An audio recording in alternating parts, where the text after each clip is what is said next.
I'm Shankar Singham, Director of Economic Policy and Prosperity Studies at the Legatum Institute. I'm here with Peter Boettke, who is one of the leading economists, particularly Austrian school economists from George Mason University. We heard a wonderful discussion this morning, and I wanted to tease out from that discussion three themes and get your perspective on them. The first is what's going on in the US now with the election process and the primary process, particularly on the Republican side, but also the rise of Bernie Sanders on the Democrat side. This rise in nationalist, populist, protectionist kind of rhetoric that seems to be resonating with voters, not just in the US, but we see what's happening in Poland and Hungary and in Europe. There seems to be something happening in the world, some response to an underlying cause. Could you talk a little bit about your... Well, you've identified something that's a very big concern for anyone who believes in cosmopolitan or liberal order.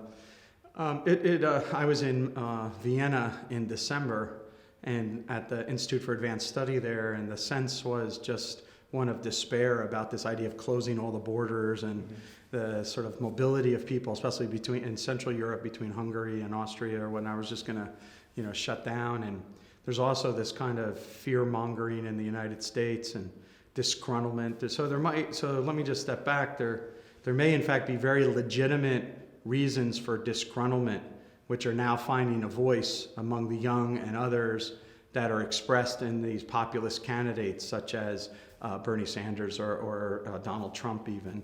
And so what we should be doing is stepping back and looking at the sources of that disgruntlement. Right. And one of the sources, I think, of that is inequality around, or perceived inequality around the world. Yeah. And what's the underlying cause of inequality? I think we've seen a lot of economic distortion that hasn't really been addressed. Right. Trade has been addressed. Property rights to some extent have been addressed. But domestic competition inside borders in many, many countries that have joined the sort of global system in the last 20 years or so, that level of distortion has not been addressed. Right. And that's creating some of these inequalities, and some of these inequalities coming from cronyism and so on. Right. So obviously inequality is a huge topic now. Piketty's book, lots of people talking about inequality. What's your perspective? I think that this is, one of the fundamental issues of our age, obviously, and I think that we should step back and look at two different things. One of them is whether or not what does trade and innovation and opening up of markets actually do for inequality? And if you look at that, those are one of the great levelers of economic opportunity for people. And one of the things I'd like to have people point out, this is an Angus Deaton point, is that this past year is the first time in human history that we have seen less than 10% of the world's population is now living in extreme poverty.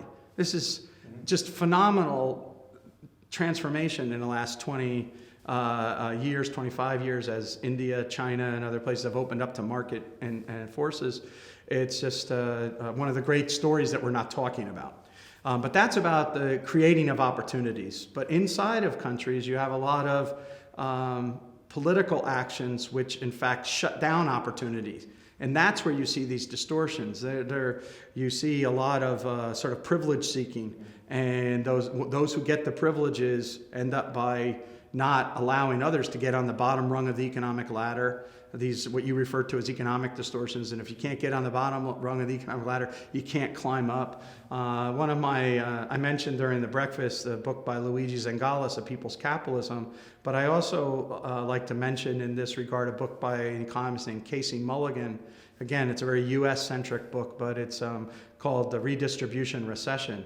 And what Mulligan identifies in that is over the last 25 years, how we've adopted public policies that have made hiring someone more difficult and made it easier for people who don't have a job to not have the job. And you combine that, you end up by seeing this difficulty of the sluggishness in the labor market. And what you should see is a very vibrant, fluid labor market, but yet restrictions in the labor market don't allow us to do that. And I think so we see restrictions in labor markets, we see restrictions in commercial markets, all of this stuff ends up by creating a kind of stagnant system which privileges some at the expense of others, and it's the others who are now voicing their frustration in the voting booth. And as I said in the breakfast, Donald Trump is an entertainer, and his most, famous act and the show The Apprentice, which everyone watched, was when he would point to someone and he would go like this. He'd say, "You're fired." And in some sense, this is what he's doing to the establishment claim.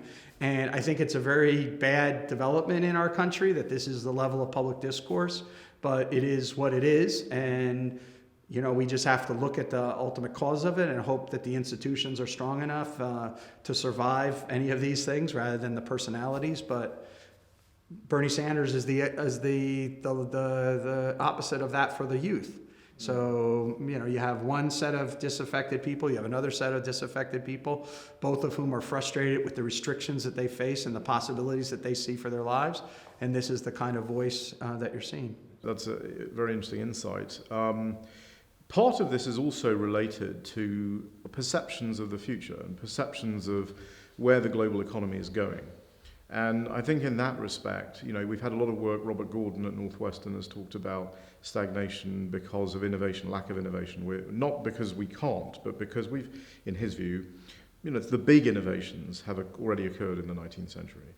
Yeah. You seem to have the belief that that's not the case, that there is actually great potential for humanity. And that's backed up by our own work at Legatum on the impact of distortions and the fact that you could actually see huge economic growth, and this is not the new normal. So what's your response to the stagnation? Well, I mean, ultimately I think that the ultimate resource is the human imagination.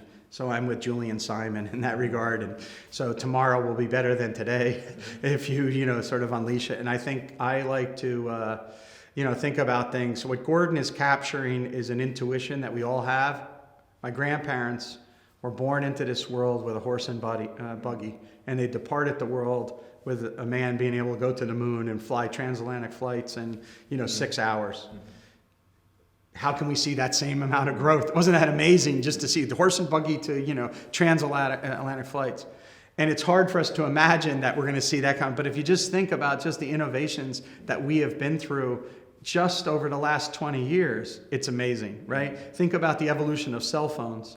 I'm with my students, I try to communicate to them about the TV show Dallas. Mm-hmm. In TV show Dallas, the character that Victoria Principal plays dies. She's Bobby Ewing's wife.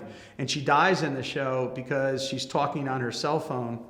And her cell phone is the size of her body, okay, at that time. And only someone like the Ewings could have a cell phone. That's in 1980s, okay? Now you go to any classroom anywhere, whether kids have smartphones and they're able to, check the professor's facts on Wikipedia. You're wrong because see, Wikipedia says this. And so that's just an amazing, amazing technological innovations. And we don't even know what's going to happen with nanotechnologies and kind of disease curing with micro technologies or whatever. So I think that the human imagination is the ultimate resource, and the human imagination is unlimited. And so what the real problem is restrictions that we see, that these distortions that you're talking about that are caused by putting too many permissions on our innovative behavior. And so what we want is permissionless innovation, to allow people to actually see where they think there's a problem in the world and then offer the solution. And if it catches on, it catches on. If it's not, then, they end up by being weeded out of the process. And we should see a lot more fluidity in innovations as well. And so the fact that we see restrictions, that means that we're preventing people from coming up with viable solutions. To conclude, it should be possible then to look at sectors of society that are less burdened by these restrictions and so forth, and predict where big innovation can occur. Because you can look back and you can say, okay, the sector you talked about, telecoms, was a relatively unregulated sector. Right. Whereas in aviation, which is heavily distorted, not only through regulation but through subsidies and all the rest of it. Yeah. Well, it's no surprise then that we're flying the same planes that we that we flew 40 years ago. Right. So just as we end, make a prediction about a sector that might be an interesting one to watch, because where there's less distortion, the human imagination is freer to come up with these innovations. I might not have a perfect answer for you, but I'll stick to the industry that I know best, education. So the innovations that are made possible now because of technology, the amount of information that's available to students, and the opportunity that they have to study in a weird sense with the best professors in the world, I think is going to put continuing pressure on the master teachers to actually become more responsive teachers to their students, because there's easier exit strategies, not at the elite places. You know, you're not going to get rid of Harvard, you're not going to get rid of Williams, you know, you're not going to get rid of Oxford, you're not going to get rid of LSE or Cambridge, but you might get rid of some of the middle level schools. Will feel more of a pressure for them to actually respond, because the students can watch a lecture by the very best professors, you know, in these places, and you're going to see it's going to be globalized, and so you're going to have, you know, kids from the poorest regions of the world that get access to technology actually studying, learning, you know, what people at MIT are saying, and they're going to. So I think that we don't have any idea what the world will look like in higher education, but we have a good bet that it's not going to look like the way it is today. Yeah. There will be some continuity, because remember, it's existed since 1200 to today, with the idea that you need a mentor to help coach you, because the internet is full of a ton of information but very little knowledge, and learning how to sort that is from maybe a tutor or something. But for a lot of classes, you'll have this mixed university, online classes, in-class classes, and so I imagine that's going to have all kinds of change with the way we think about tenure, the way we think about what counts as promotion and whatnot, publications. So I just think I personally think it's fantastic to embrace it. Yeah. And look at the dynamics of change, rather than sit there and look and say, well, it's not quite like it used to be in the 1950s. Isn't that terrible? I think it's going to be this amazing thing, but it's going to be uncomfortable to people like me who've grown up in the traditional system. But it should be amazing for the kids coming up behind it. Thank you, Peter. Thank you for joining us at Legatum.